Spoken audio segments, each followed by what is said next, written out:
On April 16, 1947, Texas City, Texas was hit by an explosion so violent it turned a busy port into a crater in seconds.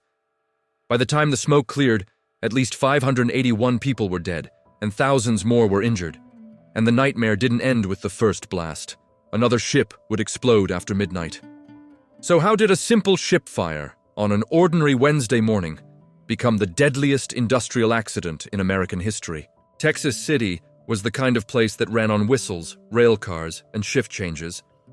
The dock sat close to refineries and storage tanks, and the air often carried the smell of salt water mixed with fuel. Workers expected another day of loading cargo, and families expected them home by supper. Nothing about the sunrise suggested that the town was standing beside a fuse. In the harbor was a French ship named the SS Grandcamp, sitting at the pier while crews finished loading mixed cargo. Some of it sounded harmless: twine, tobacco, even sacks of peanuts. But deep in the hold was the main shipment. About 2,300 tons of ammonium nitrate, labeled as fertilizer for farms overseas. Most people nearby didn't think of fertilizer as something that could level a city. Just after 8 a.m., someone noticed smoke rising from inside the ship's hold. At first, there weren't roaring flames that screamed "run," only a steady smoke that looked like a stubborn cargo fire. Dock workers tried to handle it quickly, the way they had handled other shipboard fires. And that's when the situation quietly turned from manageable to deadly. The ship's hatches were sealed, and steam was pumped down into the hold to smother the fire. For many ordinary fires, cutting off oxygen can work. But this wasn't an ordinary fire, and the sealed hatches did something no one wanted. They trapped heat. With heat building in a confined space, the hold became less like a fire scene and more like a pressure cooker with the lid locked tight. Ammonium nitrate can behave in ways that surprise people who have only heard the word fertilizer. Under intense heat, it can break down and release gases, and inside a sealed compartment, those gases and temperatures can rise fast. On deck, the smoke took on a strange color and an unusual look that drew attention from the shoreline. Instead of an evacuation, a crowd gathered to watch, believing distance and open air meant safety. By 9:12 a.m., the Grandcamp exploded. The ship disintegrated so completely that people later struggled to describe what they saw, because in a moment, there was no ship left to point at. A shockwave slammed into the docks, fires ignited across the industrial waterfront, and debris rained down far beyond the pier. In a single instant, Texas City's working morning became a citywide emergency. Rescue was hard for one clear reason: many of the responders were hit first. Fire crews, who had pulled up beside the ship, were suddenly gone, and the equipment and organization meant to fight fires vanished with them.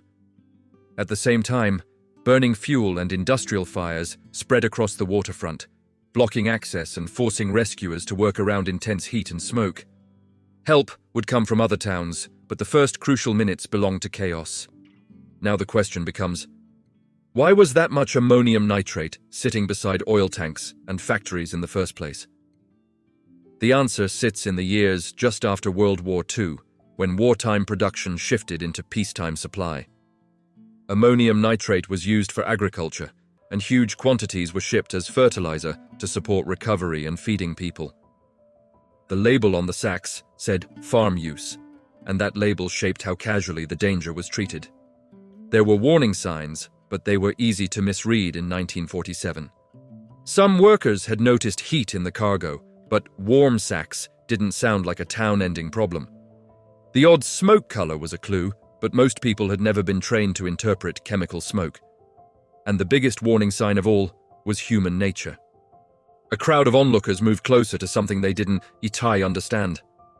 Looking back, the recipe is painfully clear.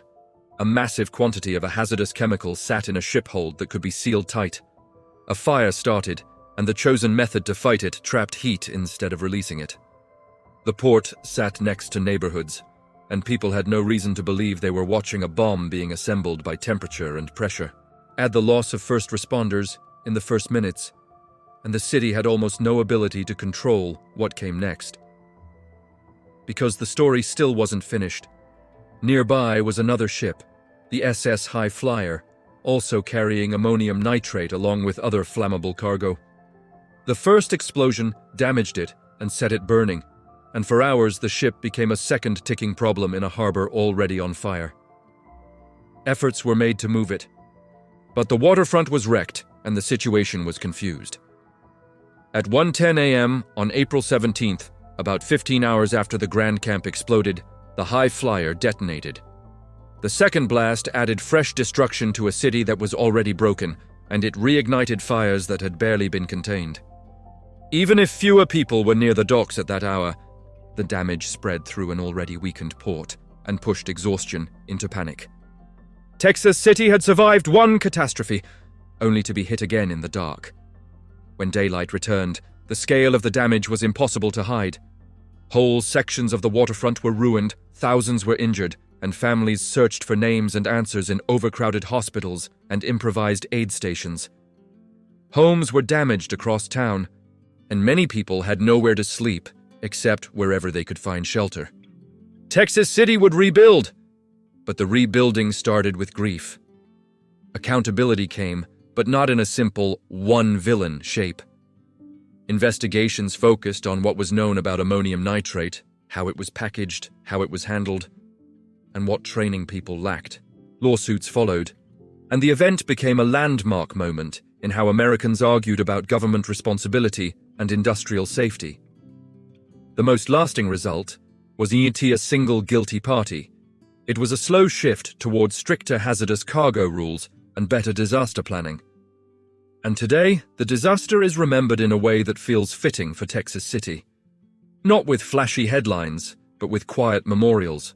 In a park, a ship's anchor sits as a physical reminder that the blast had real weight and real victims.